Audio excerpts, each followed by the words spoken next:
Sir, Lokesh Kumar कौन है, उनकी पृष्ठभूमि क्या है? सम्राट चौधरी के टीम में आना, इसका क्या मतलब हुआ सर? क्योंकि आजकल जो दिक्कतें आ रही हैं उसका कैसे क्या क्या चुनौती उनको फेस करना पड़ेगा, क्योंकि इतना बड़ा पद मिल रहा है, इतना बड़ा पोजीशन मिल रहा है।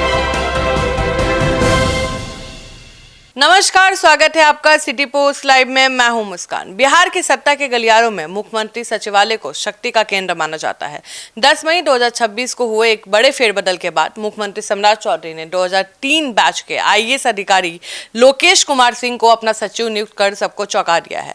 इस पर बातचीत करने के लिए हमारे साथ मौजूद है chief editor Shrikant Pratyush. Sir, Lokesh Kumar कौन है, उनकी पृष्ठभूमि क्या है?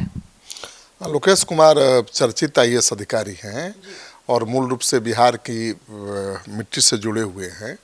बिहार को बढ़िया से जानते हैं, समझते हैं। और उनका जन्म 8 मई 1977 को हुआ था। उन्होंने अपनी उच्च शिक्षा के दौरान इतिहास विषय को प्राथमिकता दी।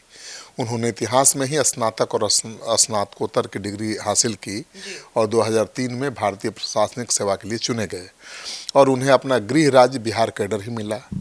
उनके व्यक्तित्व के बारे में कहा जाता है कि वे स्वभाव से बेहद सरल और शांत स्वभाव के हैं, लेकिन काम के मामले में उतने ही सख्त और अनुशासित हैं। करीब 23 वर्षों का उनका प्रशासनिक करियर उनकी निरंतरता और लगन का प्रमाण है। वो जहाँ भी डीएम रहे उन्होंने कमाल दिखाया। सर, लेकिन उनके करियर के शुरुआती सफर कैसा रहा और फील्ड एक्सपीरियंस कहाँ से मिला? लोकेश कुमार सिंह ने 2005 में एक युवा आईएएस अधिकारी के तौर पर अपना काम शुरू किया था और बिहार की नौकरशाही में उन्हें एक फील्ड ऑफिसर के तौर पर जाना जाता है। वे बिहार के कई संवेदनशील और महत्वपूर्ण जिलों में जिलाधिकारी रह चुके हैं। उनके कार्यकाल की सूची काफ़ी लंबी है, जिसमें शामिल है पश्चिम चंपारण में डीएम रहे, बेतिया के मधुबनी में रहे, गया के डीएम रहे, सीवान के डीएम रहे, सारण के डीएम रहे, मुंगेर के डीएम रहे। तो इतने जिलों में डीएम का काम करना कोई मामूली बात थोड़े है।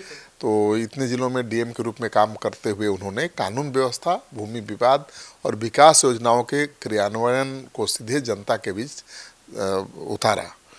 यही जमीनी अनुभव आज उन्हें सचिवालय में बड़े नीतिगत फैसले लेने में मदद करता है और अब तो सम्राट चौधरी ने उन्हें अपना मुख्य सचिवालय का कैबिनेट सेक्रेटरी ही बना दिया। सर, यही तो सवाल है कि उन्होंने मुख्यमंत्री सचिवालय में सचिव की जिम्मेदारी क्यों दी गई? इसके पीछे रणनीति क्या है सर? ऐसा क्यों होता है? जैसे नीतीश कुमार भी थे तो उनके भी करीबी 5 से 6 आईएएस है, एक तो दीपक जी भी रहे हैं और कई 6 जो आईएएस ऑफिसर हैं उनके करीब रहे हैं, आईपीएस ऑफिसर करीब रहे हैं। और सम्राट चौधरी के टीम में आना, इसका क्या मतलब हुआ?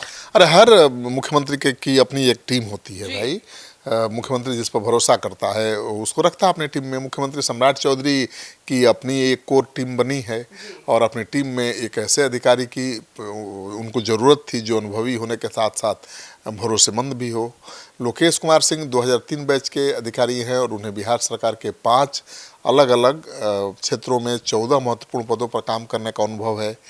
मुख्यमंत्री सचिवालय का सचिव एक सुपर पावर सेंटर होता है और यहाँ उनकी जिम्मेदारी सीधे मुख्यमंत्री की योजनाओं की निगरानी करना है, विभिन्न विभागों के बीच समन्वय स्थापित करना है और फाइलों के निस्तारण में तेजी लाना है।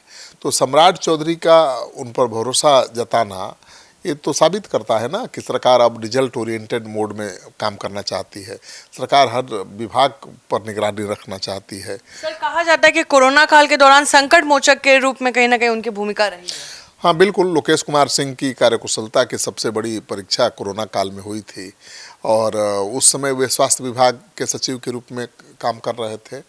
राज्य में स्वास्थ्य सुविधाओं की कमी, ऑक्सीजन की सप्लाई, वैक्सीनेशन जैसे चुनौतीपूर्ण कार्यों के बीच उन्होंने जिस धैर्य के साथ स्थिति को संभाला उसकी सराहना हुई और उनकी एक अलग पहचान भी बनी। सरकार और जनता दोनों ने उनको सराहा।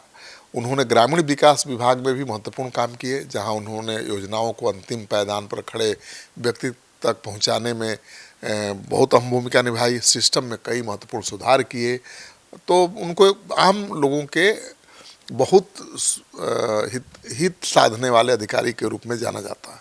लेकिन सर, कभी कंट्रोवर्सी में नहीं दिखे, तो फिर इतना चर्चा क्यों है उनका? क्योंकि जनरली कंट्रोवर्शियल आईएएस आईपीएस ही कहीं ना कहीं ज़्यादा दिखते हैं बड़े पोस्ट पे।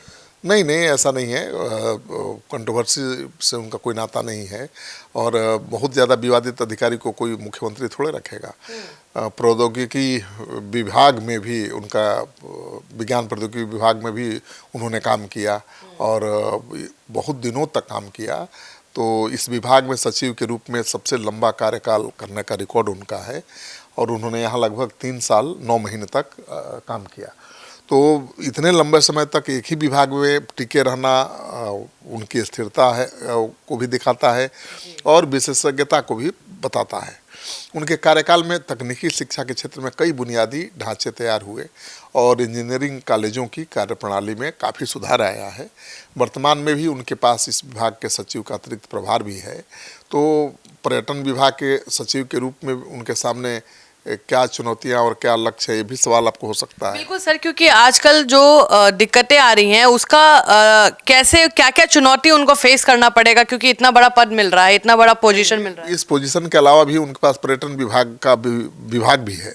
मुख्यमंत्री सचिवालय के साथ साथ लोकेश कुमार सिंह पर्यटन विभाग के सचिव भी हैं। बिहार में पर्यटन की अपार संभावनाएं हैं, चाहे वह धार्मिक पर्यटन हो या बोधगया, राजगीर, पावापुरी या इको टूरिज्म। उनकी चुनौती बिहार को वैश्विक पर्यटन मानचित्र पर मजबूती से स्थापित करना है। मुख्यमंत्री चाहते हैं कि बिहार में पर्यटन केवल धार्मिक आस्था तक सीमित न रहे, बल्कि यह राज्य के राजस्व और रोजगार सृजन का भी बड़ा जरिया बने।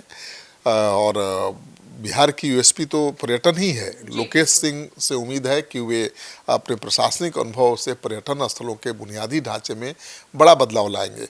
मतलब सम्राट चौधरी अपने तेज तरार अधिकारियों के जरिए हर विभाग पर, खासतौर पर उन विभागों पर नज़र रखना चाहते हैं, सीधी नियंत्रण रखना चाहते हैं जो विभाग बिहार को अलग पहचान दे सकते हैं, जिस विभाग के जरिए उनकी सरकार की अलग पहचान बन सकती है। तो पर्यटन उसमें से एक है, क्योंकि बिहार का यूएसपी तो पर्यटन ही है, मुझे लगता है। तो आप सुन रहे थे पूरे डिबेट को, आप क्या सोचते हैं हमें ज़रूर बताएं कमेंट सेक्शन में।